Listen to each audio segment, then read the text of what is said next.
মোর ঝালা ওহনো বুঝবার পারে না কা আমার আব্বা জানে কি খুঁজে পাইছে। কি খুঁজে পাইছে? আরে আমাগর বৌমারে আমার আব্বা জানে লাভ ম্যারেজের জিনিস। আল্লাহর দরবারে লাখ লাখ শুকরিয়া। সওদাগর সাহেব আজ দাওয়াতের ব্যবস্থা করে কিছু গরিব মানুষকে খাওয়ানোর আয়োজন করেছেন। এর জন্য সবাই বলেন সুবহানাল্লাহ। সওদাগর সাহেব কি উদ্দেশ্যে মিলাদ মাহফিলে আয়োজন করেছেন তা বললেন না তো? হুজুর, মনের আশা পূরণ হয়েছে তো, তাই আর কি। মাশাআল্লাহ, সুবহানাল্লাহ। আল্লাহ রাব্বুল ইজ্জত বারেলাহি কারোর মনে কোনো সহি আশা অসম্পূর্ণ রাখেন না। তিনি দয়ালু, তিনি অসীম। আল্লাহ। সওদাগর সাহেব, শুরু করি তাহলে। মৌলানা সাহেব, আপনি শুরু করেন, আমরা একটু ভেতর চাইতেছি। হয় নয়া, আয় তো একটু ভিতরে আয় তো। হুজুর, আপনি শুরু করেন। শুরু করেন, শুরু করেন। জি। আল্লাহুম্মা সাল্লি আলা সাইয়্যিদিনা মাওলানা মুহাম্মদ ওয়া আলা আমার লগে আয়। বলি যেতেছেন। কার মিলাদ, কিসের মিলাদ, কিল্লেগা মিলাদ, টানতাছেন কে? বুঝলাম না। হ্যাঁ, আয় উপরে আয়। মিলাদে চাইতে দেন না। দিলি, হ্যাঁ, সকাল সকাল আমারে নিয়ে মিলাদের মধ্যে বহাই দিছ। হ্যাঁ, চল তোর মায়ের কাছে, আমি হাড়ির খবর লিয়া ছাড়ুম। আয়। আরে আরে ওই নয় না আব্বা, কি হয়েছে? আরে আমি জিগাই হয়েছেটা কি? আমার আব্বা জানরে অবনটাই নামতেছেন গেলা। আরে মিলাদ তো হনি শেষ হয়ে যাবে গা। ওই নয় ক, এই মিলাদটা পড়াইতেছস খেলা, কিসের মনে আশা পূরণ হয়েছে তোর আম্মা জানরে ক। ইয়ে, নয়া একটা বিজনেস শুরু করবার লাগছি, এর লেগা। নয়া বিজনেস শুরু করছস এইটা বুঝলাম, কিন্তু বিজনেস শুরু করার সাথে সাথে ফকির মিসকিনকে খাওয়াইতেছস খেলা, এইটা তো আগে কখনো দেখি নাই। আব্বা জান, এতদিন যা খুঁজে পাই নাই কা, তা খুঁজে পাইছি। হায় আল্লাহ, আমার আব্বা জানে কয় কি? আরে কান মাইয়া দেখতে কেমন ঠিকানা কি? মর জ্বালা, তুমি আবার কি কও তালে বেতালে? আরে মোর ঝালা ওহনো বুঝবার পারে না কা আমার আব্বা জানে কি খুঁজে পাইছে। কি খুঁজে পাইছে? আরে আমাগর বৌমারে আমার আব্বা জানে লাভ ম্যারেজের জিনিস।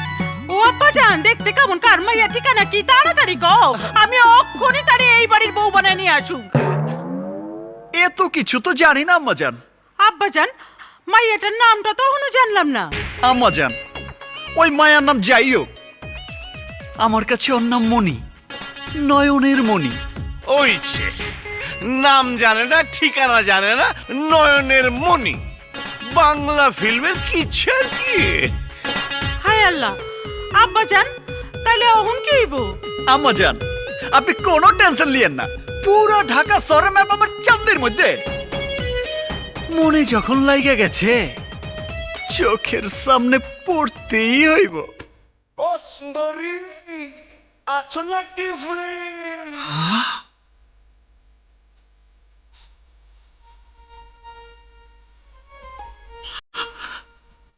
পড়ছে।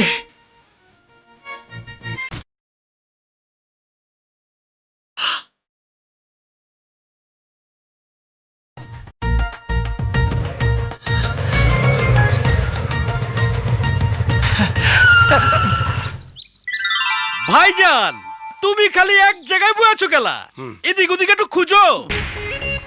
আবে টাল খায় গেলি কেলা? খুঁজবার লাগতেছি তো, মাল হারাইছে সদরঘাট আর খুঁজবো গিয়ে মিরপুরে। তোর বাবি সাবরে আমি প্রথম এই জায়গায় দেখছিলাম, এর লেগেই তো এখানে বসছি ফলায় বয়ে রয়েছি।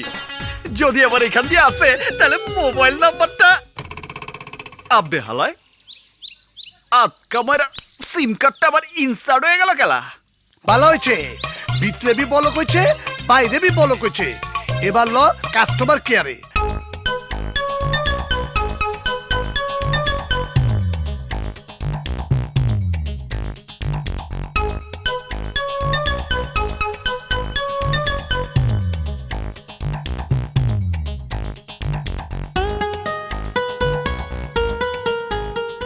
এই যে শোনেন,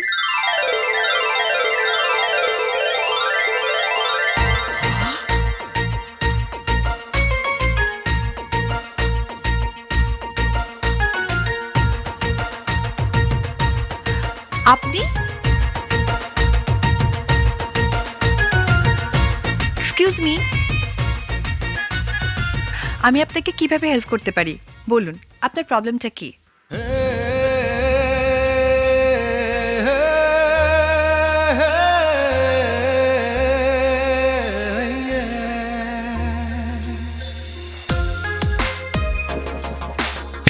হ্যালো, হোয়াট হ্যাপেন্ড?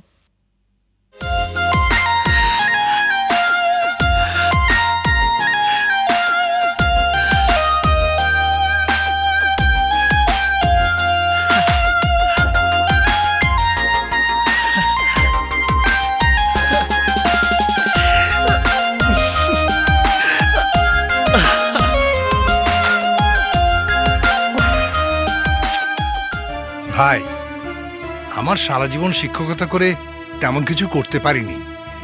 ছেলে মেয়েদের ভবিষ্যতের কথা চিন্তা করে কখনো খেয়ে কখনো না খেয়ে একটা জমি কিনেছিলাম।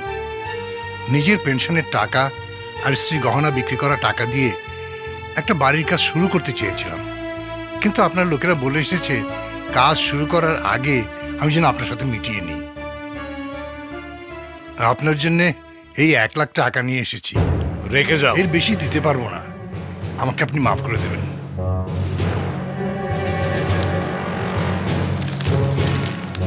আর আপনার লোকদের বলে দেবেন যাতে। আহা, যাও তো, বলে দেবো, যাও। জি, আসসালামু আলাইকুম।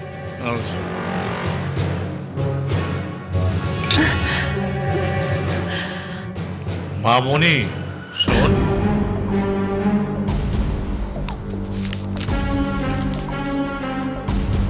কেন তুই আমার প্রেস্টিজ নষ্ট করার জন্য চাকরি করিস? টাকাগুলো নেবা, পছন্দ মতো শপিং করিস। না, আমি এ টাকা নেব না। অস্ট্রেলিয়া থেকে ফিরে আসার পর তুই কি একটা চাকরি নিয়েছিস? যতবার তোকে টাকা দিয়েছি ততবারই ফেরত দিয়েছিস। কেন? ওই পাপ জড়ানো টাকা আমার লাগবে না। বাবা হিসেবে আমার দায়িত্ব সন্তানকে মানুষ করা। সন্তানের জানার দরকার নেই বাবা কোথাও থেকে টাকা নিয়ে আসবে। যতদিন দেখিনি ততদিন বলিনি, কিন্তু যখন চোখের সামনে অসহায় মানুষগুলোকে নীরবে তাদের শেষ সম্বল থেকে তোমাকে খুশি করার জন্য নিরুপায় হয়ে চাঁদা দিতে দেখি, তখন তো চুপ থাকতে পারি না। তোকে এসব না ভাবলেও চলবে। যখন দেশের বাইরে ছিলাম তখন ভাবিনি। সে সময় মনে হয়েছিল আমার বাবা পৃথিবীর সবচাইতে ভালো বাবা। বান্ধবীদের কাছে যখনই জানতে চেয়েছি বাবা মার মধ্যে কে বেশি প্রিয়, সব বান্ধবী বলতো বাবা, কারণ সব মেয়েরাই নাকি বাবার ভক্ত হয়। আমিও তার ব্যতিক্রম ছিলাম না। সবার মতো গর্ব করে বলতাম আমি আমার বাবার চোখের মণি। তাই বাবা আমাকে মনিকা না ডেকে মণি বলে ডাকতো। বাবার কথা বলতে গিয়ে বুকটা গর্বে ভরে যেত।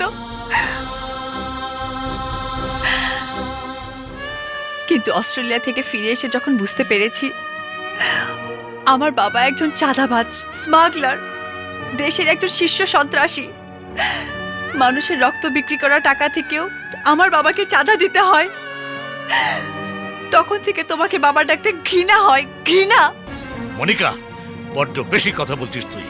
এই জন্য কি তোকে বিদেশ থেকে লেখাপড়া শিখিয়ে এনেছি? এটাই তো আমার দুর্ভাগ্য। না জেনে তোমার অবৈধ টাকায় আমাকে লেখাপড়া করতে হয়েছে। যখন জানতে পেরেছি আমার দেহে মিশে আছে জোর করে কেড়ে আনা মানুষের ঘাম ঝরানো টাকা, যখন বুঝতে পেরেছি আমার শরীরের প্রতিটি রক্তকণায় মিশে আছে মানুষের রক্ত মাখানো টাকা, তখন ইচ্ছে করছিল দেহটাকে ক্ষত বিক্ষত করে বের করে দিই সমস্ত রক্ত, কিন্তু পারেনি। কেন পারেনি জানো? ওই মানুষটার জন্য।